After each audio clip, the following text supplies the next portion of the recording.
Di antara syubhat itu juga adanya salah kaprah di dalam memahami athar yang berbunyi ma ra'akul muslimuna hasanan wa huwa indallahi hasan.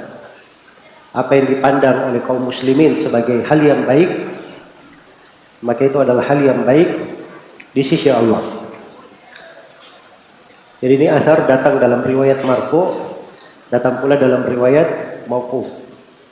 Marfu itu artinya disandarkan kepada Nabi, berasal dari ucapan Nabi Rasulullah SAW yang berucap dengannya. Dan haditsnya secara marfu itu ada kelemahan, tidak syah secara marfu, tapi dia mauquf terhadap ucapan Abdullah ibnu Mas'ud radhiyallahu taala anhu. Ya, kalau dia berasal dari ucapan Ibnu Mas'ud radhiyallahu taala anhu, maka kita kembalikan kepada pembahasan sebelumnya sama dengan ucapan Umar. Sebaik-baik bid'ah ini telah kita kaji ucapan seorang sahabat, bagaimana menyikapinya. Apabila ucapan sahabat itu menyelisihi ucapan Nabi sallallahu alaihi wasallam. Bersamaan dengan itu, ucapan Ibnu Mas'ud ini sebenarnya tidak bertentangan dengan hadits Nabi sallallahu alaihi wasallam. Dan ini sudut bantahan yang kedua untuk memahami pendalilan dengan hadits ini. Jadi dalam hadits kan disebutkan, di dalam ucapan Ibnu Mas'ud dikatakan ma ra'akul muslimuna hasanan, apa yang dipandang oleh kaum muslimin bahwa itu adalah hal yang baik, fa huwa indallahi hasan. Maka itu berarti di sisi Allah adalah baik. Harus kita tanyakan apa yang dipandang oleh kaum muslimin. Siapakah kaum muslimin yang dimaksud? Ini di masanya siapa? Ibnu Mas'ud. Ya, kalau Ibnu Mas'ud berkata apa yang dipandang oleh kaum muslimin, berarti yang dia inginkan adalah siapa? Para sahabat Rasulullah sallallahu alaihi wasallam. Dan itu memang benar. Jadi kalau ada sesuatu yang dipandang oleh para sahabat Rasulullah sallallahu alaihi wasallam itu baik, itu artinya para sahabat bersepakat tentang hal tersebut.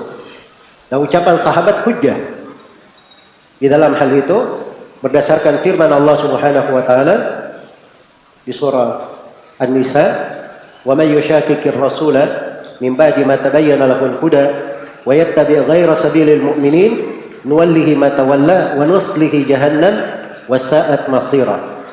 Barang siapa yang durhaka kepada Rasul setelah tampak jelas bagi yang petunjuk dan dia tidak mengikuti jalan kaum mukminin, jalannya para sahabat. Jadi dua yang diancam, orang yang durhaka kepada Rasul dan orang yang tidak mengikuti jalannya kaum mukminin. Apa ancamannya? Nuwallihi ma tawalla, kami akan biarkan dia larut di dalam kesesatannya, wa nuslihi jahannam, dan kami akan memasukkannya ke dalam neraka jahannam, wa sa'at masira, dan itu adalah sejelek-jelek tempat kembali. Ini dalil tentang hujjahnya sebuah kesepakatan, apalagi kalau kesepakatan itu berasal dari para sahabat Rasulullah sallallahu alaihi wasallam. Iya, ya kalau yang dimaksud dengan kesepakatan para sahabat itu sudah tidak ada masalah. Apa yang datang dari sebagian sahabat saja, sebagian sahabat ini melakukannya, tapi tidak diketahui ada sahabat yang lain menyelisihinya, itu juga diterima. Dan itu metode pendalilan dipakai oleh Imam Ahmad rahimahullahu taala, Imam Syafi'i. Iya. Nah, itu Imam Ahmad di dalam masalah mengusap di atas kos kaki pada saat berwudu, kan yang ada dalil tegasnya itu dari hadis itu cuma mengusap khuf, mengusap na'al. Adapun al-jawrab, kos kaki, itu tidak ada dalil tegas di situ secara nas tentang hal itu. Yang ada dalil-dalil umum saja.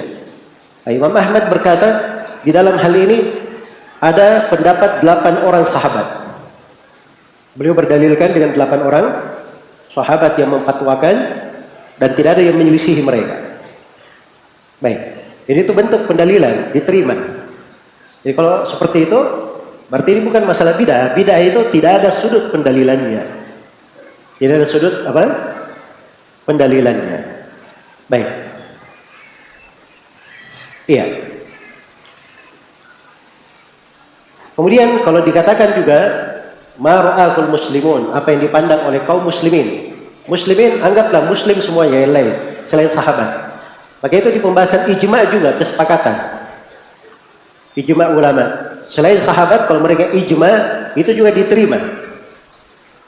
Karena Nabi SAW bersabda, la tajtabi'u ummati ala dhalalah. Umatku tidak akan pernah berkumpul di atas kesesatan. Dan perlu diketahui bahwa ini cuma pembahasan teori, hitung-hitungan. Ya.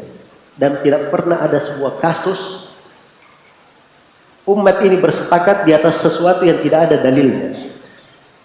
Itu tidak ada kasusnya terjadi seperti itu. Jadi seluruh ijma, kesepakatan ulama itu pasti ada dasarnya, ada dalilnya. Apakah dalil umum maupun dalil khusus, dalil yang menunjukkan makna secara langsung atau makna secara tidak langsung, dikandungan secara tersurat maupun tersirat, itu pasti ada pendalilan. Ada pendalilan-pendalilan di atas kesepakatan para ulama tersebut.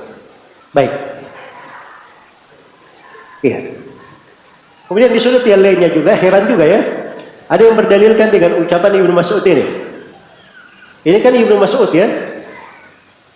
Dia pakai, Ibnu Mas'ud berucap seperti ini, berarti bid'ah hasan itu ada. Padahal Ibnu Mas'ud orang yang paling keras terhadap bid'ah. Iya. Mereka tidak terima hadits Ibnu Mas'ud yang Ibnu Mas'ud mengingkari dzikir berjamaah. Tahu haditsnya tentang Ibnu Mas'ud mengingkari dzikir berjamaah? Ketika ada orang kumpul-kumpul di masjid, nah ini tercatat di dalam sejarah bid'ah amaliyah yang pertama terjadi di tengah umat Islam. Ada sekelompok orang kumpul-kumpul di masjid, beberapa halaqah. Setiap halaqah ada yang pimpin. Yang pimpin berkata, wahai kaum, bertasbih 100 kali. Sama-sama bertasbih, subhanallah, subhanallah, subhanallah. Wahai kaum, tahmid 100 kali. Begitu. Maka Ibnu Mas'ud ketika melihat hal tersebut, langsung beliau mengingkarinya. Beliau berkata, kalian di atas dua kemungkinan. Perbuatan kalian ini, mungkin kalian menyangka di atas petunjuk lebih baik daripada petunjuk Nabi Sallallahu Alaihi Wasallam dan para sahabatnya. Sebab Nabi dan para sahabat tidak ada yang pernah buat seperti yang kalian buat ini. Ya, mereka tentunya tidak berani berkata lebih bagus daripada siapa? Daripada Nabi Sallallahu Alaihi Wasallam. Maka kemungkinan yang kedua, kalian sekarang sedang membuka pintu kesesatan. Sedang membuka pintu kesesatan. Ini hadits Ibnu Mas'ud ini mereka tidak terima. Dan sebagian manusia di masa sekarang ini ada yang membuat keraguan, itu haditsnya lemah, haditsnya dhaif. Ya. Yang dhaif itu cara berpikirnya, bukan haditsnya. Baik, dikata enggak. Ini pembahasan kita ringkas ya. Itu perlu sebenarnya diterangkan dari sudut pembahasan ilmu hadits supaya tidak sembarang orang, tidak setiap orang itu sembarangan berucap asal melemahkan saya. Baik, jadi kalau dia tidak setuju hadits dhaif. Tidak setuju hadits dhaif. Iya. Walaupun di Sahih Bukhari, Sahih Muslim, tidak setuju bisa saja dhaif haditsnya. Tapi hebat juga kalau ada bid'ahnya dicarikan dalil. Walaupun haditsnya palsu, sahih juga. Tidak ada asal usulnya, sahih juga. Bahkan kadang ada yang dusta. Oh, ini hadits diriwayatkan oleh Imam Muslim. Masya Allah, di mana Imam Muslim? Kita baca semua kitab Sahih Muslim. Wah, itu kan Muslim, maksudnya Muslim dari kaum muslimin. Ya. Bukan Imam Muslim, tapi Muslim dari apa? Dari kaum muslimin. Iya. Baik, itu perbuatannya sebagian manusia seperti itu. Nah, inilah dasar-dasar kenapa ada orang-orang yang membela pemikiran-pemikiran keliru, akhirnya mengambil hal-hal yang sangat tidak lumrah seperti itu, sampai berdusta, berucap tanpa ilmu dan sebagainya.